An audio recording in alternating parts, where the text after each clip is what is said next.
Like here, how about it over here? All the way over from Crosby, Okay. Crosby Hops. Oh, yeah.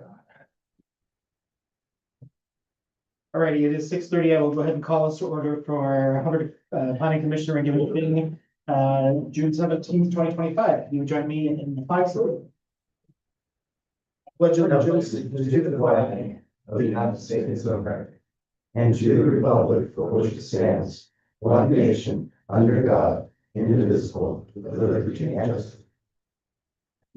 Welcome everybody tonight. We have crowd. Very so welcome. Thanks for coming out. If everybody's having a chance to look over the minutes, we have minutes from the April 15th meeting that you took out.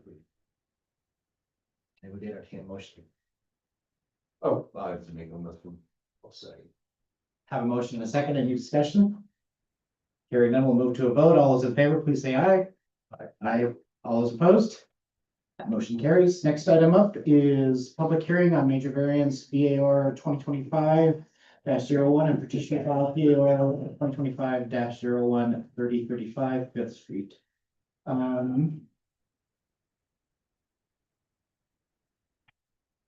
Molly, do you need to give any introduction to this, or can I just go right into?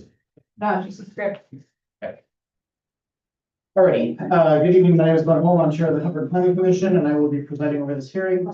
Have placed up for the public hearing in the matter of major variance VAR 2025-01 and petition PAR 2025-01. This hearing is now open. It is 6:32 p.m. Oregon land use laws require several items to be read into the record at the beginning of every public hearing. City planner will review this material. Your patience is appreciated as she goes through these statements. Thank you, sir. The applicable substantive criteria upon which this case will be decided are found in the Hubbard Development Code, sections 2.0101, which is the R1 low density residential zone, section 2.200, general development standards, 2.208, development standards for land divisions, and 3.104 variances. Lastly, 3.106 for partitions. All testimony and evidence received during this public hearing must be directed for these approval criteria or to such other rule, law, regulation, or policy which you believe to apply to this case. An issue which may be the basis for an appeal to the City Council or the Land Use Board of Appeals shall be raised no later than the close of the record at or following the final evidentiary hearing on this case. Such issues shall be raised with and accompanied by statements or evidence sufficient to afford this body and the parties to this hearing an adequate opportunity to respond to each issue. This public hearing will proceed with the staff report and any other comments from governmental agencies in attendance, followed by the applicant and all those in support of the application. All those opposed to the application will then be allowed to speak, followed by general comments, neither for nor against the application. Finally, the applicant will be entitled to a rebuttal period. Please state your name clearly for the record before your comments and provide your complete mailing address to city staff by submitting a speaker card. Please try to avoid repetition if someone else has already expressed the same thoughts. It's perfectly all right to state that you agree with the statements of that previous speaker. Please be assured that everyone will have an opportunity to speak. If you have documents, maps, or letters that you wish to have considered by this body, they must be formally placed in the record of this proceeding. To do that, either before or after you speak, please submit the material to city staff. Prior to the conclusion of the first hearing on a land use application, any participant may request an opportunity to present additional evidence or testimony regarding the application. If such a request is made, it will be up to this body to determine if the hearing will be continued, to a time and date certain, or if the record will be kept open for the submission of additional evidence. Thank you. With that out of the way, I need to ask the audience, fellow commissioners, a few questions. Does any member of the audience have any objection to the notice that was published? Hearing none. Does any member of the audience wish to challenge the jurisdiction of the planning commission to hear this matter? Does any member of the planning commission wish to declare a potential or actual conflict of interest or bias? Does any member of the planning commission wish to report any site visits or ex parte contacts? And finally, does any member of the audience wish to challenge the impartiality or ex parte disclosures of any member of the planning commission? Hearing none to that, I will go ahead and turn it back over to Holly to give the staff report. Thank you, Chair. For the record, my name is Holly Byram, and I work for the Midwest Valley Council of Governments. My role this evening as your contract city planner is to help the Planning Commission understand the decision criteria that you need to consider on these concurrent land use applications. So tonight we have two applications that were submitted concurrently. We have a 2-parcel land division, which is a partition, and then we have a major variance submitted with that partition.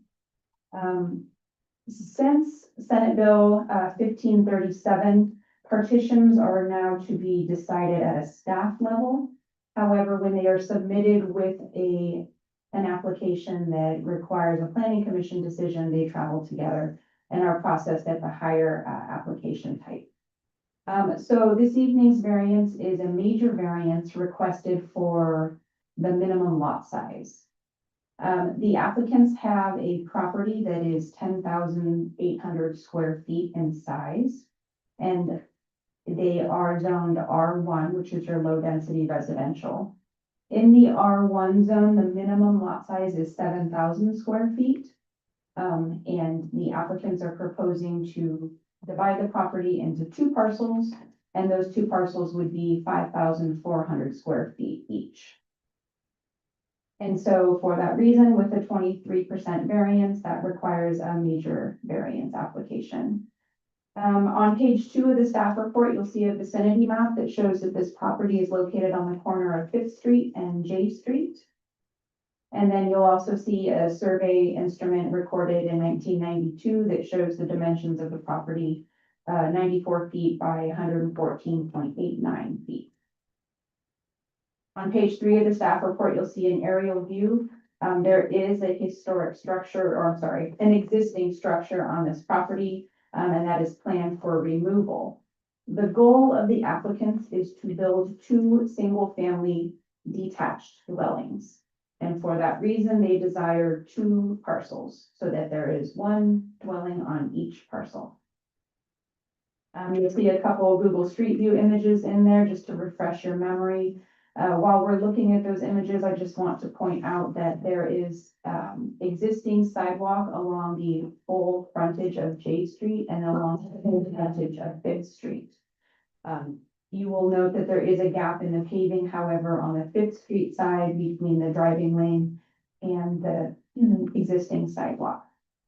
We'll come back to those shortly. At the bottom of page 4 on the staff report, you'll see the proposed land division and then what those dwelling footprints could potentially look like. Again, at this time, we're not reviewing any development. There's no building permit submitted. They're just demonstrating the intent of this property. So the rest of the staff report provides findings to the applicable criteria here. One thing to note is the purpose of the R1 zone, and that is, quote, to preserve existing single-family residential areas and provide for future single-family residential housing opportunities.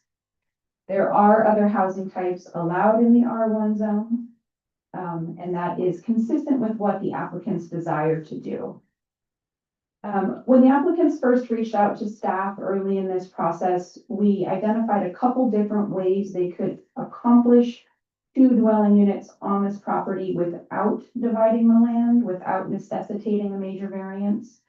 There are three ways that they could do that differently than what they're proposing. They could do a single family dwelling with an accessory dwelling unit in the back. They could do a duplex, which is 2 units on one lot. Or they could also build townhomes, which are attached single family dwellings.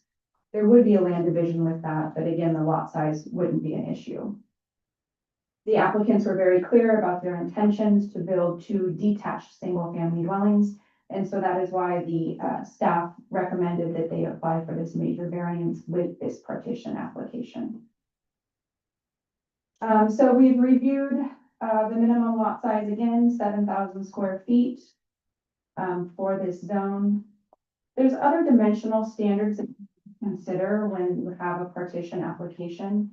One of those is the ratio of lot width to depth, and that simply ensures that the lots that you're creating aren't extremely long and narrow, that there is development opportunity.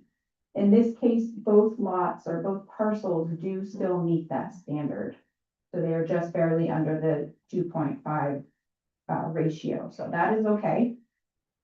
Another standard you need to consider is access. When you create new properties in the city of Hubbard, you have to have at least 25 feet of frontage, so you're not landlocking a property.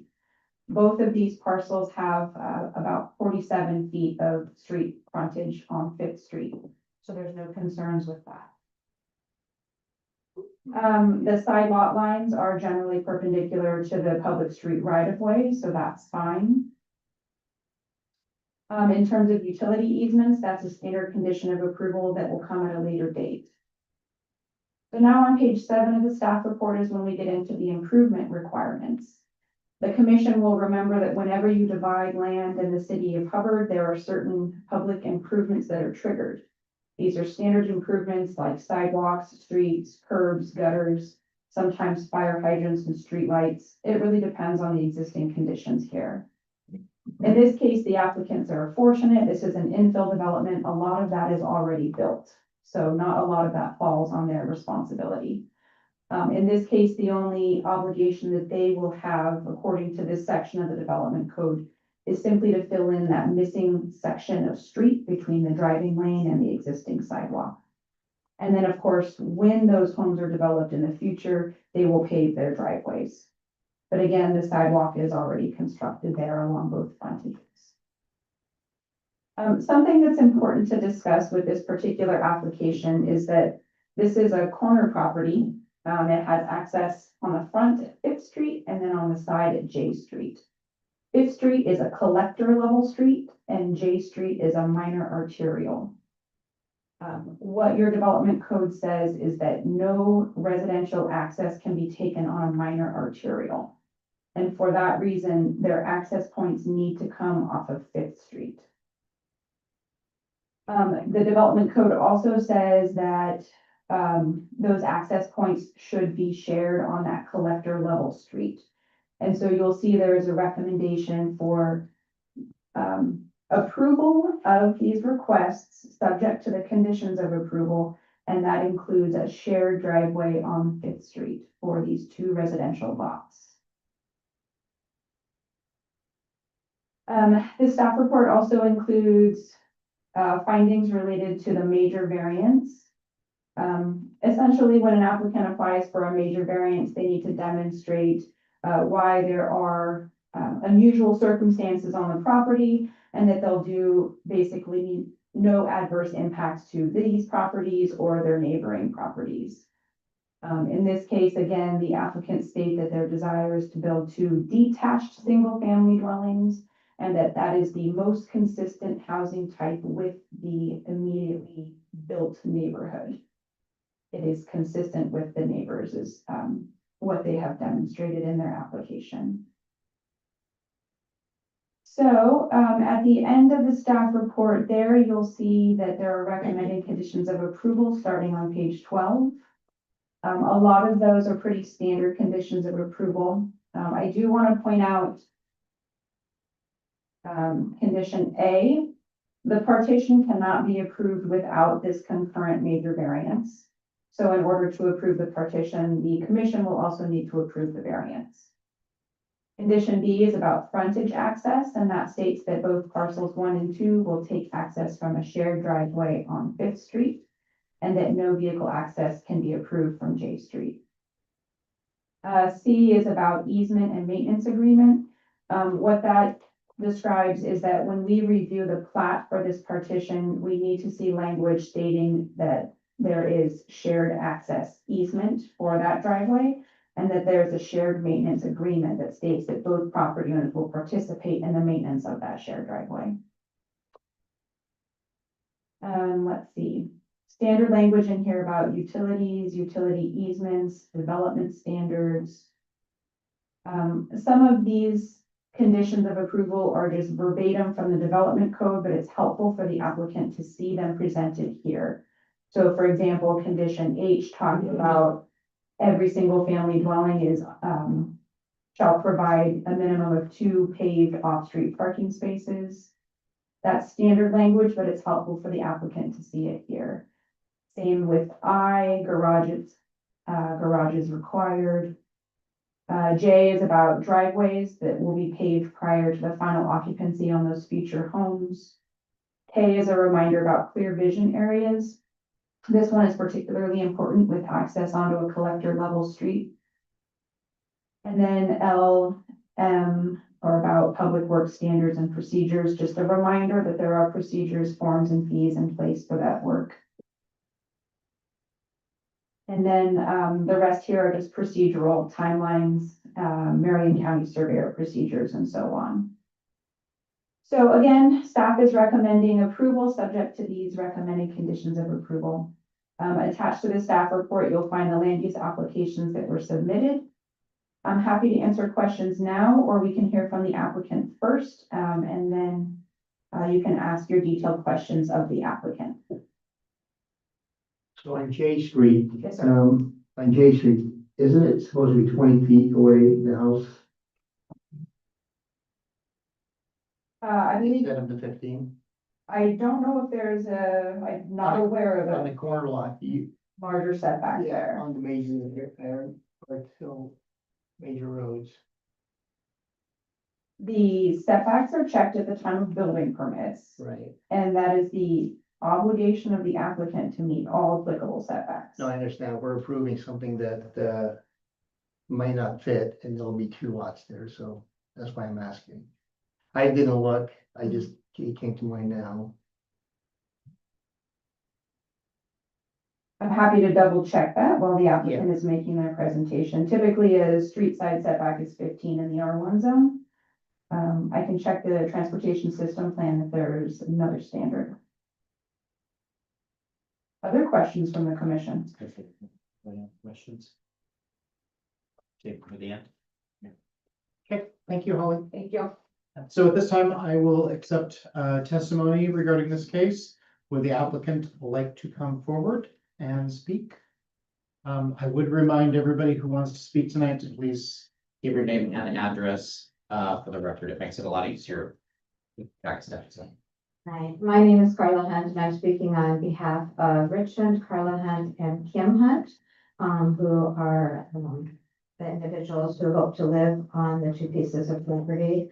We moved to Hubbard in 1991 and have raised our children here and have loved Hubbard, and find that now we're looking at retirement, and the 2-story house that we live in across the street from this house has been our home for all of that time, but it's too large for us. And so we looked at other options within Hubbard and couldn't really find anything that was suitable. We didn't want to move to Woodburn and Senior Estates. We wanted to remain in our community. We have been active members of the community all that time. We feel like we have a lot still to contribute, and we just ask that you would make this consideration. We've been working with an architect and feel confident that we can build 2 lovely small houses on the property, and that we can retire there and have our daughters next door and across the street to help care for us as we age in place. Any questions for? I have one question. The conditions that were presented, are you objecting to any of those? No, Okay. No. Okay, we are completely comfortable with that. okay, thank you.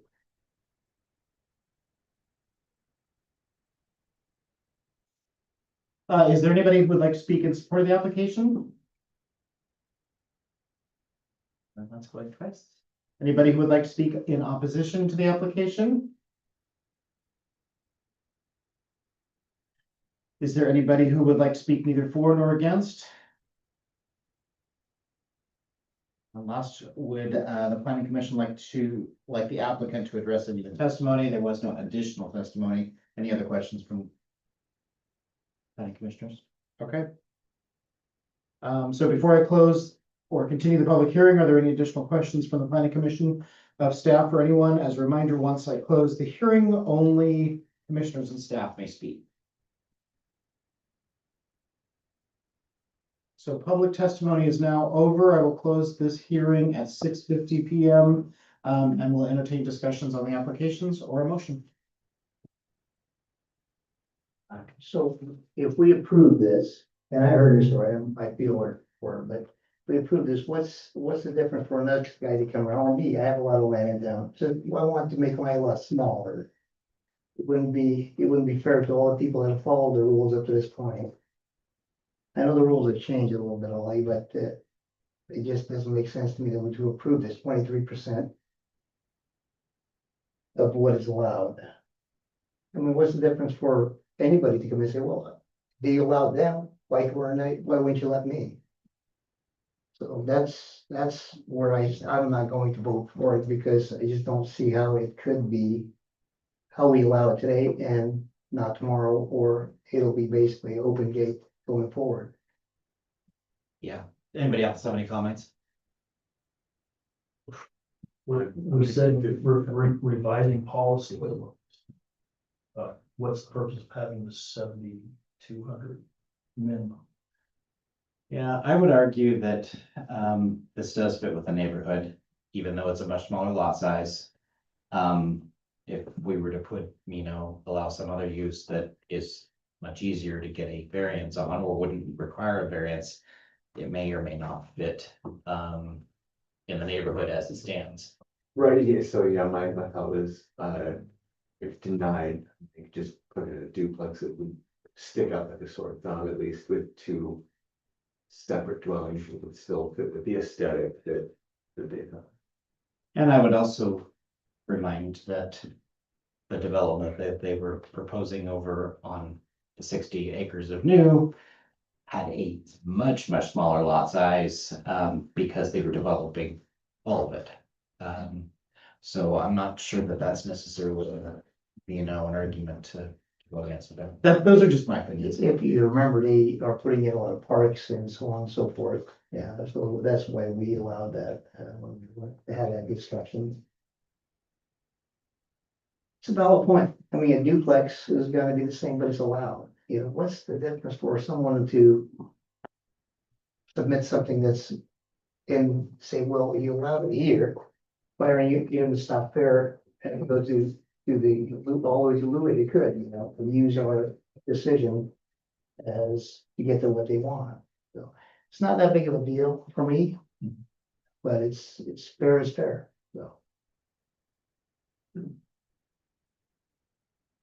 Where would it end? Where, as you reduce it down, how far would you go before you?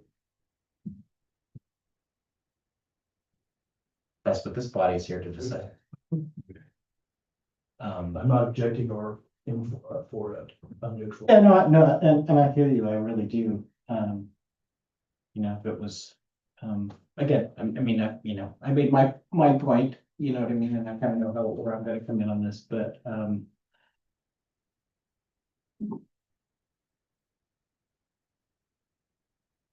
But I do look at some of the lot sizes that exist. Other neighborhoods. And they're very similar. So it's not as though we haven't allowed it. But it does take a variance in order for us to do it because of code.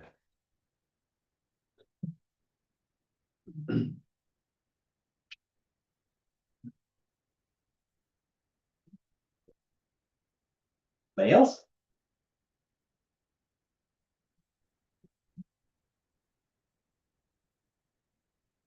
We would take a stab at a motion.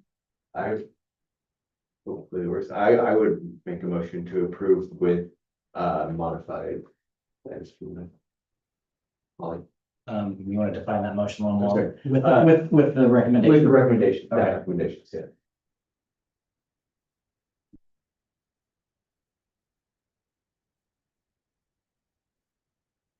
I say. Have a motion and a second. Is there discussion?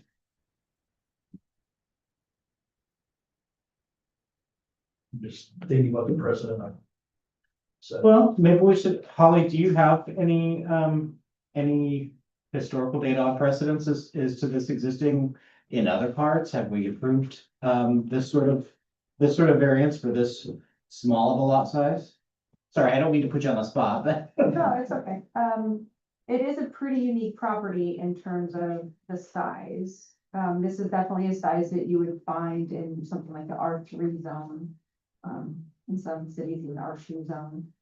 The R1 zone is, intended for single family dwellings, but again, it's pretty unique property in that regard.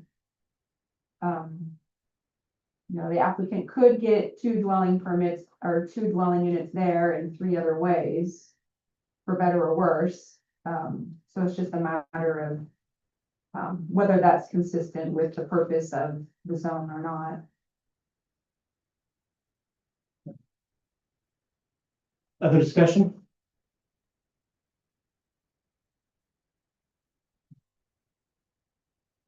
Well, we can call, we can go to a vote, that's fine. Yeah. All right, so hearing no more, we will move to a vote. All those in favor of the motion to approve as presented with the modifications, please say aye. Aye. Aye. All those opposed? Nay. Motion carries. Point of clarification, Chris. Sure. Modifications meaning, conditions of approval. The conditions of approval, Thank you. sorry. Do you need that reworded as a motion? For the minutes, Vicky, do you have, or Julie, do you have it? I don't. You got Okay, it. did you want to restate that motion then?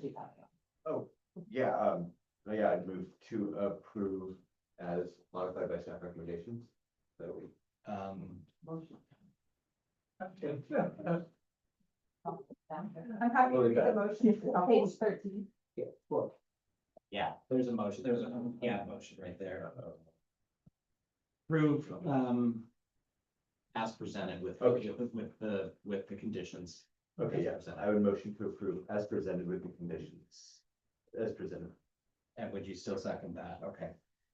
So we'll redo this again, and we're concurrently voting, so just to clarify further, these motions are both these are together, in one vote, so, any other discussion? All those, go ahead. Since I know which way it's gonna go, I'm not gonna be the asshole or the bad guy. That just, that'll be fine.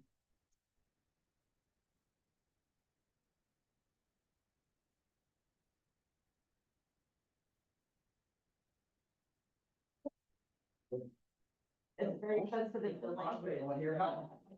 That doesn't make sense.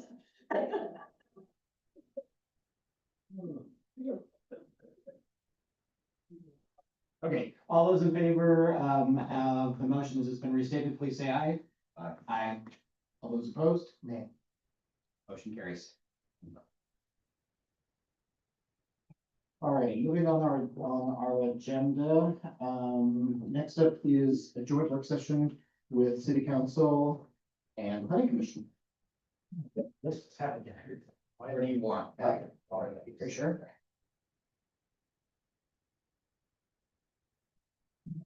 My chair feels low. Good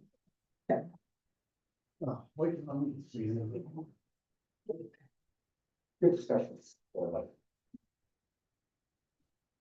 Okay, once we're all seated, we'll go ahead and proceed. And for the minutes, this is Mayor Roscoe, just assuming, facilitator role. No, while we're up here all nice and crammed and happy together, I have been asked to make sure, even though we're getting a lot of feedback, that it's very hard for anyone online to hear anyone other than the mayor or whoever's sitting right here. So in this case, well, so if you can, and you're speaking, try to lean into the mic and hopefully we don't get the feedback. But other than that, it allows those that do watch later on to be able to actually hear what's going on. So with that, we have two agenda topics tonight around the planning commission and city councilor work session. First one's the economic opportunities analysis, EOA, and buildable land inventory, ELI. I do apologize to city council because we didn't get our packets until literally we came in the door, so we're a little behind on reading. But if we had a chance, I'm sure we'll catch up. So with that, I'm assuming our Administrator Witt, are we handing this over to you or to Mr. Johnson? Or- Mr. Johnson, please, Mayor. Okay, we'll give the floor to you. Makes sense. Right, the feedback now. Hi, my name is Jerry Johnson with Johnson Economics. City Council have heard this pitch before, so apologize. We'll try to keep it brief and on the point. What we had done for the city is I'll turn on.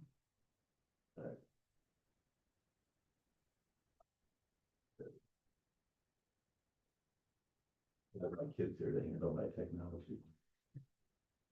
Okay, economic opportunities analysis, which the mayor's already given you the acronym, the EOAs. What an EOA is basically the state land use system requires you to make sure that you have a 20-year supply of land to meet your employment needs. And as part of that, we decide how you want to position yourself for growth. Position this sort of largely pro growth. You take a look at forecast of economic trends and job growth, try to figure out what your inventory of available employment land is. We balance the growth needs against your actual capacity, come up with if you have adequate land supply to meet your economic employment needs. And we formulate new policies and action items to address that if you don't have that dealt with. And then there's an update for your comprehensive plan of the goal line element, which is economic development element. We'll take a look quickly at the economic demographic trends. Employment growth in Marion County is pretty good. You see nice expansion cycle prior to the pandemic. Big job losses in the pandemic, but more than recovered like 2 years after the pandemic. So by 2023, everything's in the black. The county as a whole has done quite well. Take a look comparatively, Hubbard in the last expansion cycle outgrew as far as rate of growth, the Marion County fairly significantly. So it's been a good performance year in that. A little slower coming out of COVID, but you're outperforming the county again as the last year data that we have. And annual rate of employment growth, these are actual just numbers. You see you lost 50 jobs net during the COVID, more than offset that through 2022. Population growth rates, Hubbard has had a couple of big outlier times, but primarily your population growth has been slower than your employment growth, which is actually a positive. We get to this a little bit later, but from a fiscal standpoint, if you're a small community, being a veteran community can be somewhat punitive in a property tax oriented state like the state of Oregon. So it's good to get a good commercial employment base to offset your residential base and balance it. And on commuting, this is too small. I apologize for that, but basically you have 1,500 workers drive out of the community for employment and about 1,000 drive into the community for employment. So you're still basically a veteran community. About a third of your labor force doesn't have local employment opportunities, but your balance is not that bad. And it's been trending in the way you want it to be, which is a more balanced labor employment, workforce and employment balance. Educational attainment, the labor force in Hubbard is more of a high school educated labor force, less of advanced degrees, but that's actually a great place to be, particularly in the current economy. That's sort of where the jobs are, so not necessarily a bad thing. Employment distribution, construction has been the dominant employment sector with you locally. Now, a lot of them aren't actually working in town, their yards are in town, but that's been a huge part of your employment picture, and it's also been your largest growth sector, but you're getting growth pretty widespread along a whole range of industries and sectors. one of the things we try to take a look at is the target industry, which is what are the types of things you should be looking for. If we look at things you're highly represented, that would be construction, right? And a lot of manufacturing as well, food manufacturing. Your largest employers, you got very strong construction and manufacturing sectors. You have shift share, what you've been doing better than other groups lately, which retail, construction, and wholesale trade. While location quotients, what are your export industries? This is something the state and nationally in economic development almost always stress, which is one of the things you sell out of region. And a lot of it's your metal and food manufacturing has been big export industries for you, as well as construction. And then the statewide targets, these are the things the state are looking at. Not as relevant necessarily, but the state likes to see those documents go into the state. If we take a look at your employment forecast, we forecast employment by sector, industry type. You take a look at the space needs that you need for these industries. Do I need built-up buildings? Do I need industrial space? I need yard space. We take a look at real estate products associated with that, like whether office, industrial, commercial, hybrid, and then the associated land needs and site needs for that. We did multiple scenarios. The scenario one basically took the regional growth rates applied to the current phase. This is what's called the safe harbor for the state of Oregon. If you do this, you basically means no one can appeal you with DLCD or LUBA because you're largely following the criteria they put out. So they give a forecast for the broader region and you apply it to your local employment base and you come up with that. That would give you an overall rate of growth averaging 1.2%, which is sort of the first box in scenario one.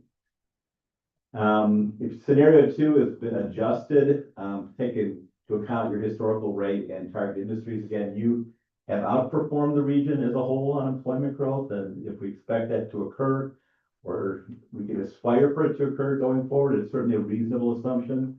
And we put in basically numbers that are closer to your historic growth rates in the last 2 decades, and that gets you about 2.1% average annual rate of growth.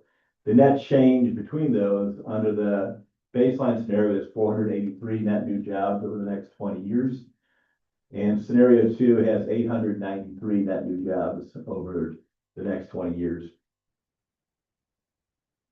And for context, you grew at an average annual rate of 5.2% over the last 12 years.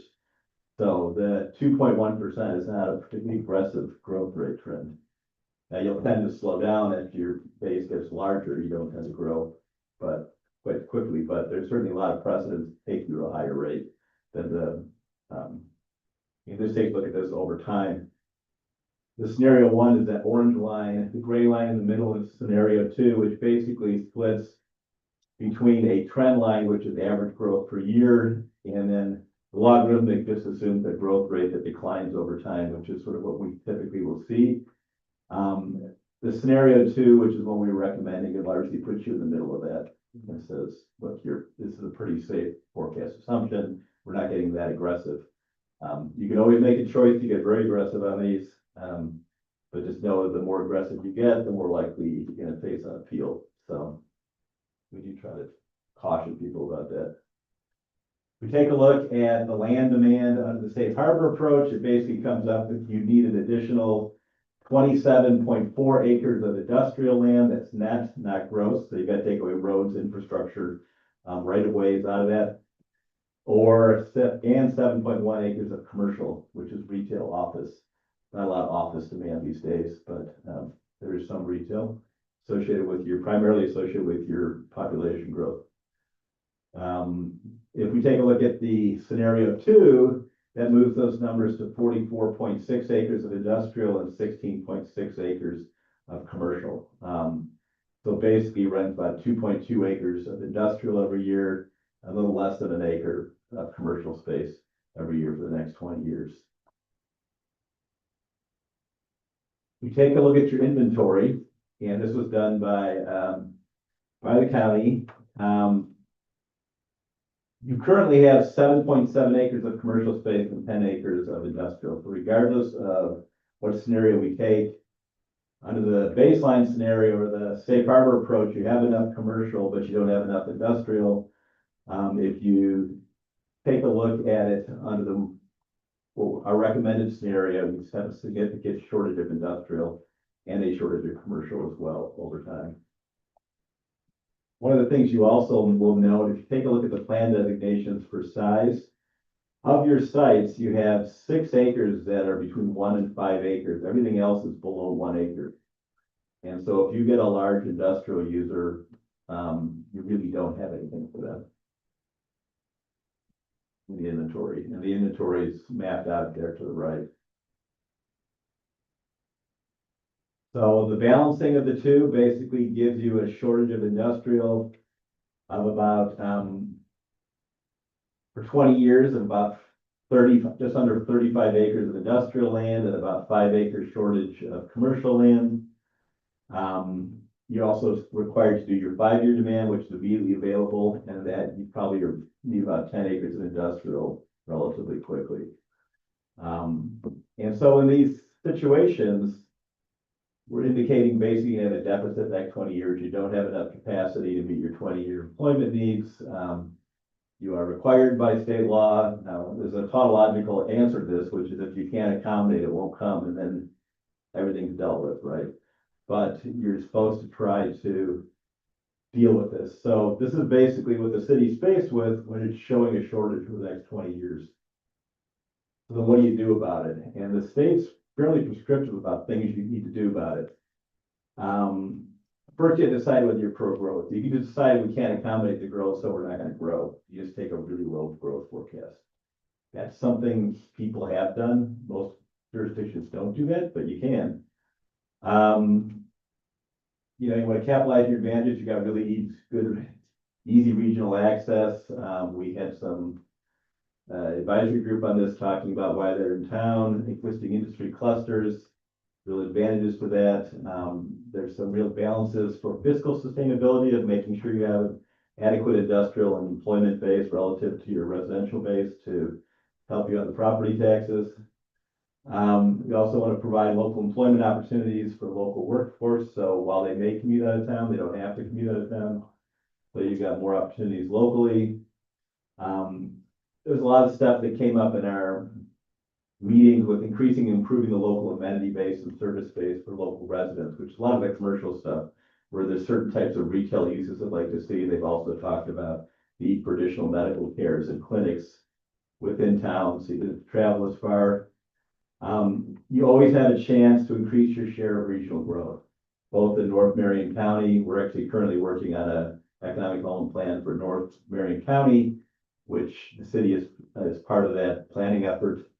The North Marion County as a whole can also benefit from the fact that the Portland metropolitan area is not adequate, doesn't have adequate industrial land. And so everyone's looking south and north from Portland for additional land near I-5 interchange. You've got great connections to I-5. And also supporting local businesses, which you want to make sure they can grow and expand in your community. Things you can do, the state will expect you to try to increase efficiency and rezone to address imbalances. You know, the one thing is to add new land in an urban growth boundary. The state doesn't like you to do that until you've exhausted everything else. So is there things we could rezone? Are there ways to get things cleaned up? We're working with the city of Portland right now and had programs try to get some of their brownfields back on the inventory so they can develop those.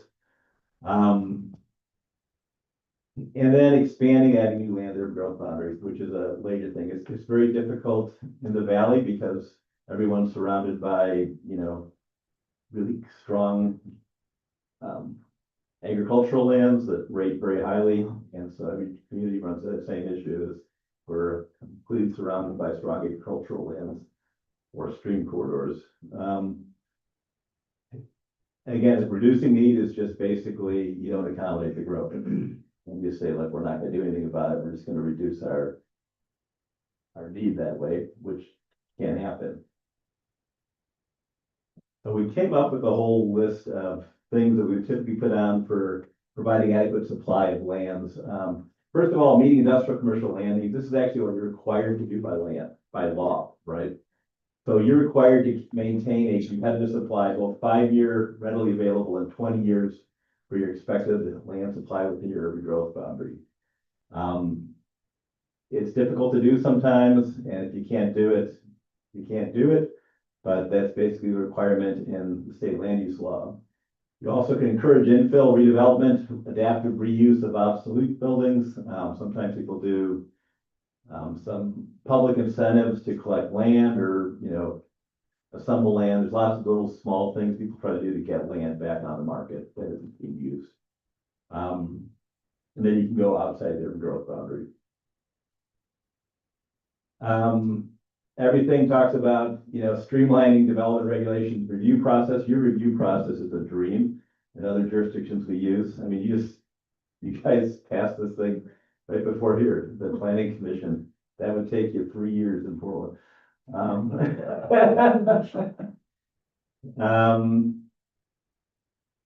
You make sure your comp plan designations are right. Again, this is the thing, are your industrial zones actually appropriate and your commercial zones appropriate for what people want to do? And review the language. Code review is very expensive. That's typically something you probably do if you got a grant from DLCD. Most jurisdictions don't take that on their own. Unless you get specific complaints, you may get people bring it up, because we run into a couple of jurisdictions that have a code that actually, like, internally inconsistent and no one can do anything with it because it requires you to do something and then precludes you from doing it later in the code. And then they come to you and say, well, why is no one developing anything? Because you don't allow them to do anything. So you can try to support your employment in your target industries. So we've got some target industries identified. You can basically go and have some outreach efforts. You don't really have an economic development point person in the city, but those are types of things that are good to do. Just make sure that you're working with these industries and you're listening to their concerns. Your construction industry obviously is a huge part of your local economy. So it's good to keep in contact with them, but also, maybe the regular outreach sessions with groups like the retailers and the restaurants, just to make sure they're getting what they need as far as support from the city that you can do. There's different ways to try to find funding. Always support, engage regional statewide partners, because you guys don't have your own economic development agency. You're going to be relying on, Mid-Willamette Valley and other economic development agencies to help you along doing Business Oregon. Right now, you don't have any sites of any size, so Business Oregon, you probably won't run into them very often. If you had a site, they come by. I mean, you're not the only one that has no site. Very few things talk to Business Oregon. That's their problem. They get recruiters coming in saying they need a 100-acre site, and they don't have anyone who's got one. They don't get that answer in Texas. They'll find them a couple 100 acres. The small business development, basically make sure you're helping your small businesses, workforce initiatives, which is always working with the training centers. Again, when you start outreaching to businesses, you might find that they need more trained individuals. They're looking for certain pieces. And a lot of times you can work with workforce training with the community college and your K-12 to make sure the businesses are getting what they need as far as labor force. Housing policies, they always disconnect housing from employment, but it's important for employers to have readily available housing that's affordable and quality near them. And they really do put a big emphasis on that. So when you're trying to do economic development efforts to attract employers, they care a lot about what your housing market is, what your educational system is, what your housing market is. Make sure their employees are finding what they need locally. And childcare, workforce readiness is always an issue. Just everyone has the childcare issues, but it's always something we like to bring up. I went through this stuff really quick. There's a lot more detail in the reports. And I don't know if maybe someone actually went through the report. I don't know. I did. Out of curiosity, when I read it very quickly over there, it didn't seem like we have a whole lot. I mean, a lot of the land that could be commercial or available lots for infill, et cetera, was just not optimal. The railroad parcel, for example, was in the report. And I think there was a few other, like the industrial corner over off the industrial avenue. Well, and this is one of the things, if you have sites that are really not going to be able to be developed, like phantom inventory, that's actually more of a problem that people do. Like we had this one in Lincoln City where they have a whole area behind Devil's Lake that they can't get utilities to. But it's counting on their inventory, so they couldn't get additional land. But look, if I can't serve it, there's no way to actually make this work. I should just change the zoning for it. So then I have to cut out my inventory. Some cases, they just do a public zoning or an open space or call it something else. If I've got it zoned commercial, I still have to count it commercial.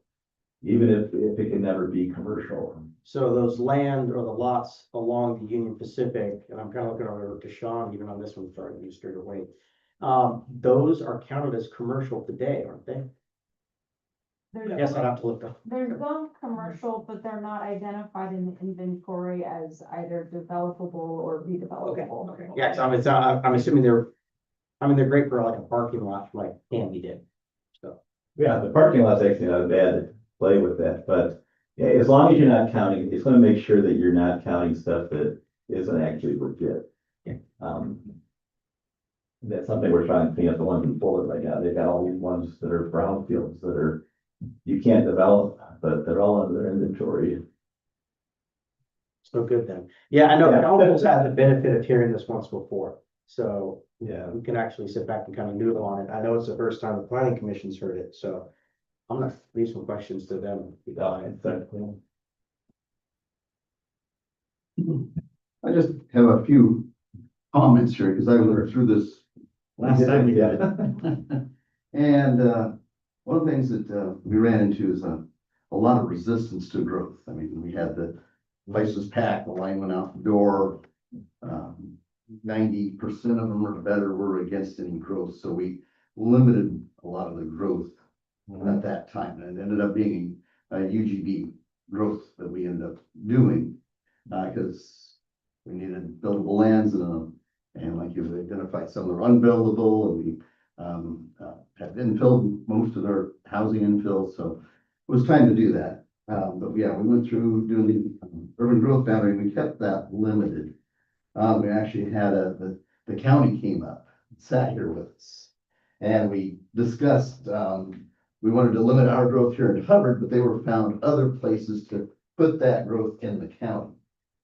So yeah, there are ways of mitigating, especially if you end up with a lot of anti-growth people, and then I tell you, it was kind of tough. We were supposed to do it within just 6 months, and it ended up about 2.5 years.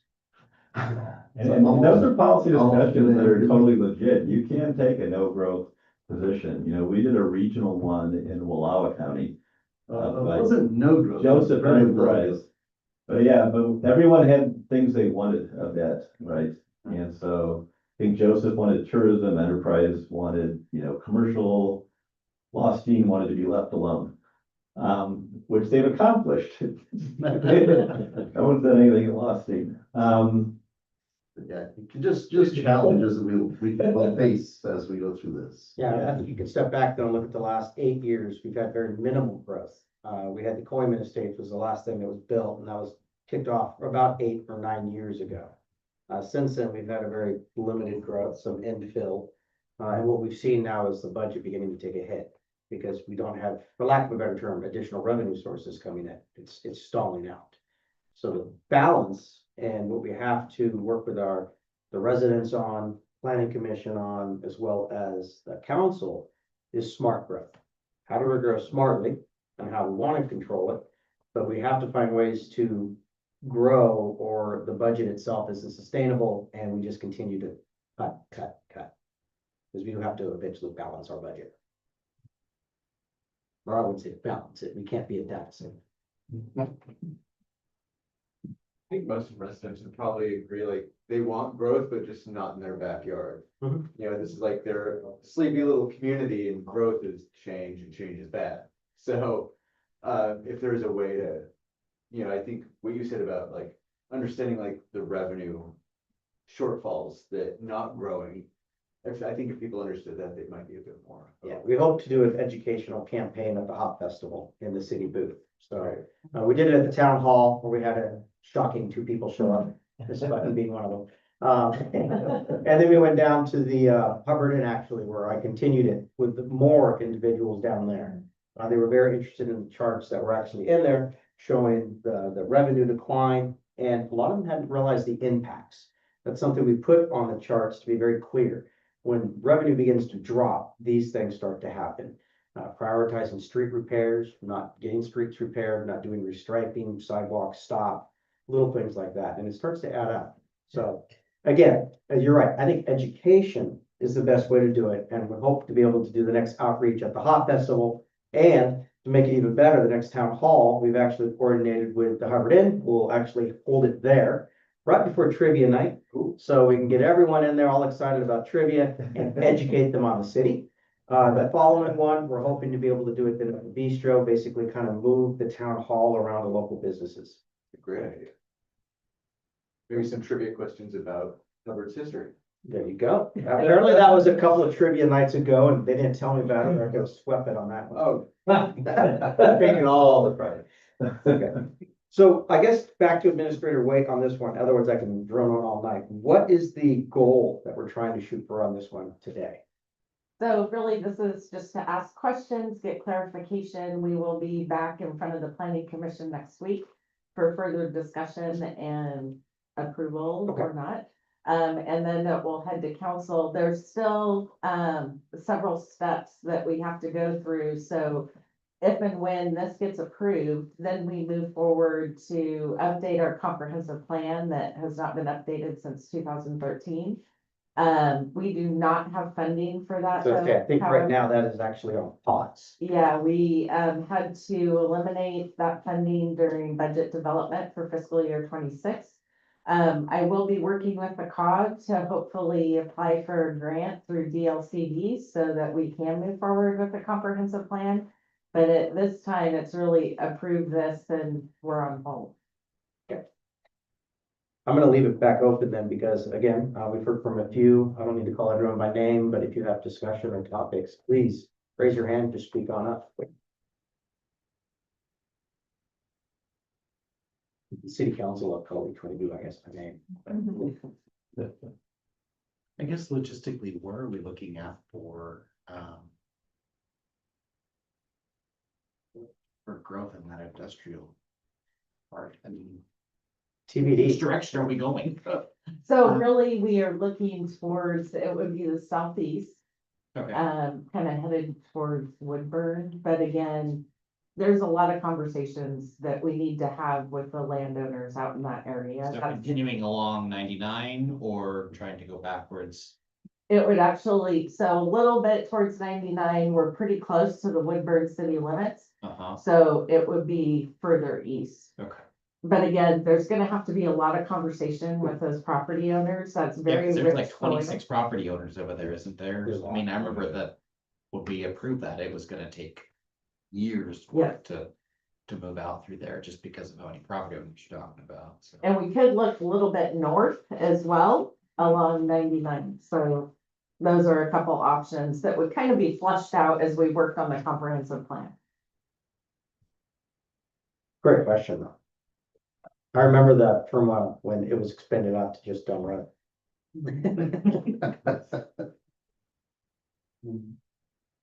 I guess. Oh, I just want to echo a couple of the statements that Jerry made, and over the mayor and I were just talking about how many years I've been here, and it seems like over the past 7+ years, we've received quite a few calls from brokers in the Portland area looking specifically for multiple acre industrial properties along this corridor. And what your numbers are showing is that you have nothing available over 5 acres, nothing. And when you look at your maps of what we've determined to be vacant or partially vacant, even the ones that are in that category are already in use for outdoor storage. Mhm. Most of these properties are already being used. Sure, they could be redeveloped someday, but you don't have any more land for industrial growth at this point. I.e. like the bus part. Exactly. Yeah. Yep, or the power And companies. you got a who lot are- of construction trade that's inherent with construction trades, you have yard space, but that's actually not optional for them, they need yard space. And just one more note, this EOA, the point of this is the acres. And then from there, you take those numbers of needed acres and then you do your UGB expansion study. So right now, it's important not to get attached to any location because then you start involving people's lives and that gets scary sometimes. And so right now, it's just about the number of acres. And then from there, we have to consider things like ability to serve, proximity to infrastructure. The soil type is really important when you're expanding UGBs. So at this time, it's just number of acres. And then There's a whole nother step after that. So this is just step one in many steps. Yep. Unfortunately. Yeah, but And expanding UGB, sorry, I know I was helping on it, but do we do residential at the same time we would do industrial and commercial, that all, those happen in steps then on their own? You can, but Okay, at this time, that's not the recommendation, because you still have quite a bit of undeveloped residential land in your UGB. okay, and that was leading to the next question, if we have stuff there, does it make a harder sell to do that? Yep. Maybe after Bear Creek develops, that area down here in the southeast corner is so parcelized that that's just not gonna move all at once, so. Right. Yeah, in the future. 5 or 6 years. I was just gonna make a comment that, dirt's not just dirt, as the planner has mentioned a couple of times, or you have different classifications of soil. And some soils are much better to grow food on, and we don't want to be paving over a lot of those high value soils. Yeah, it was quite interesting. I thought dirt was dirt, but dirt's not just dirt. It has certain value classifications, and where the Bear Creek went in, a lot of that was, I'm trying to remember what, I know it was a lower class soil for a good portion of what's there, plus you have the riparian area down next to the creek, which makes it less desirable to try and grow food on, so. As opposed to the DeBral property which sort of stopped there because of the soil conditions. Is that going out east? That's north, that's on the north of the town. Yeah. Like just literally. Yeah, initially, we were Yeah. just gonna go out past where the steel and stuff, that field. What's that road that runs out there? That's too small for me, but anyway, we were going east and, nope. Good soil, can't cover that up. Any other discussion on this topic? Any other questions? All right, then with that, Mr. Johnson, thank you. I guess the next question would be, who's doing the legislative amendment to the Hubbard Development Code? For a topic there? That's Gary Elsner, it looks like they are on. Yeah, so. Is Josh online? Yes, he is. I am online, yeah. Were you wanting me to present this item, or was there a staff presentation?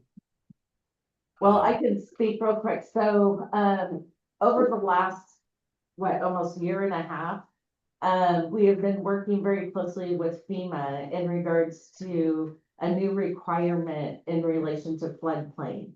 So the Endangered Species Act and some studies that were done in regards to habitat stability for some endangered species, fish and other wildlife along certain waterways.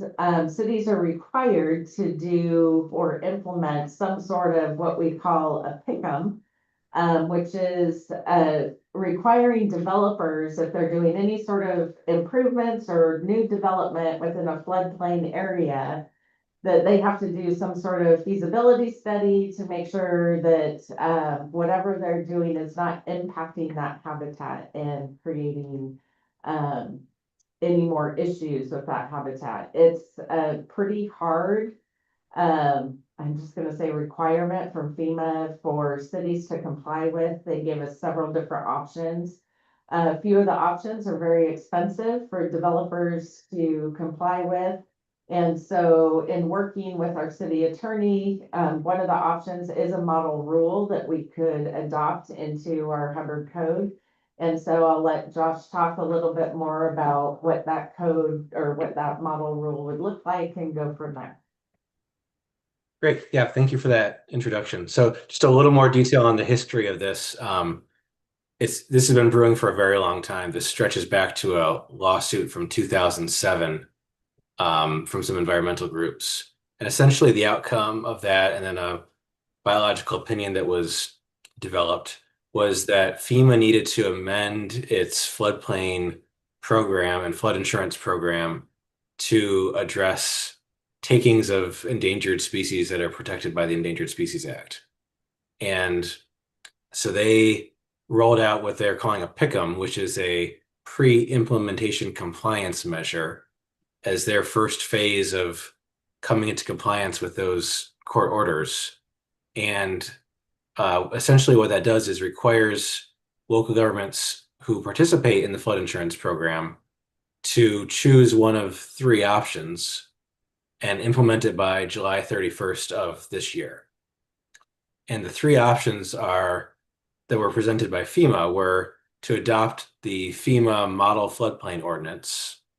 That's the first one. The second one was to require habitat assessment and mitigation plans for developments in the flood impacted areas on a permit by permit basis. And then the third one was just to prohibit development in the flood hazard area entirely. Most communities just outright rejected that third option as not realistic and likely to result in some claims from some property owners. The other two options, unfortunately, FEMA didn't really coordinate with either DLCD or local governments, and both of those options that FEMA presented don't comply with Oregon land use law. And in particular, they weren't meeting the requirement that you're probably all familiar with, that you have to be clear and objective in code regulating residential developments. And they were definitely not clear and objective. So our firm worked with a number of other attorneys across the state and came up with the code language that's in front of you, which is an alternative version of option 2, a permit by permit type review that is designed to be clear and objective. We've consulted with DLCD on it. They didn't have any concerns about it being clear and objective. And also the approach it takes reduces the administrative burden on local governments. So both of those other options 1 and 2 that had been presented by FEMA, involved pretty significant administrative burden on cities to be evaluating development applications for compliance with this standard of what they're calling no net loss, which essentially means mitigating any impacts that you're having on habitat for endangered species. The general concept of what we've proposed is that each applicant for certain types of development in the affected floodplain areas is required to obtain a mitigation assessment from a qualified professional. And that assessment ensures that the project complies with the Endangered Species Act requirements. And then all the applicant does is certify that they have taken those steps and done that. And the city just has to check the box saying they got a qualified professional to do an assessment, and they've certified that they've complied with that assessment. So this is kind of a moving target. This whole FEMA pick-up process has been really difficult to track. FEMA's been difficult to pin down. Not particularly willing to, as you may gather from some of my earlier comments, really consult with other stakeholders in the community. Some communities, I want to make sure you all are aware, are taking a wait and see approach to all of this, based in part on there's a lawsuit currently pending challenging the basis of the Pickham's lawsuit against FEMA. And of course, there have been some changes at the federal administration level, which includes a proposal to change the definition of harm under the Endangered Species Act, which would undermine the entire basis of this Pickham process. So some cities are taking a kind of a wait and see, or maybe even roll the dice approach of they're not going to really do anything despite FEMA saying you need to comply by July 31st. Obviously, a lot of other communities are feeling that, the threat breathing down their neck from FEMA, and are planning on complying with the July 31st deadline. And so a number of them are moving forward with the option that is in front of you. Others have taken other approaches to trying to meet that deadline. That's about all I want to provide as an overview, but I'm happy to answer any questions you have. Okay, Mr. Wade, this is the same thing we discussed last week, isn't it, in the city council, where we recommended going forward with the legislative change? Yes, correct. I mean, I would strongly advise against rolling the dice or waiting and seeing. And I do want to clarify, so we're not gonna meet the July 31st deadline, given that approval times. I've been in contact with Region 3 FEMA to let them know that we're going through the process. They were happy with that, so there's no penalty not approving it by the 31st. And just to be clear too, the floodplain for Hubbard is really along Mill Creek.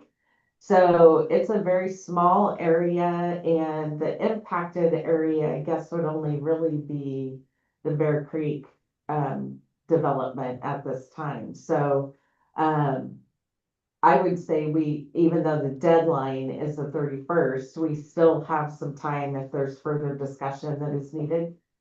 If it's helpful, the Bear Creek PUD delineated the special flood hazard areas, and there's no development proposed within those areas. Right. So the risk as is pretty small.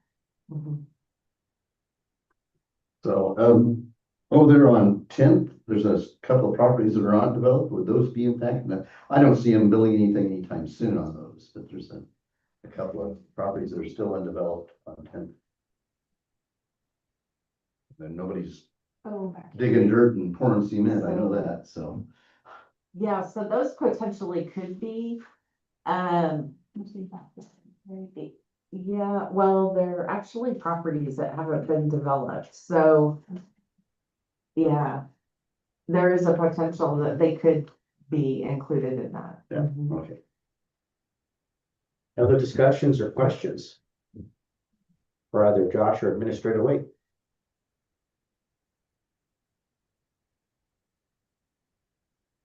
You guys make these work sessions way too easy. Go ahead, Alan.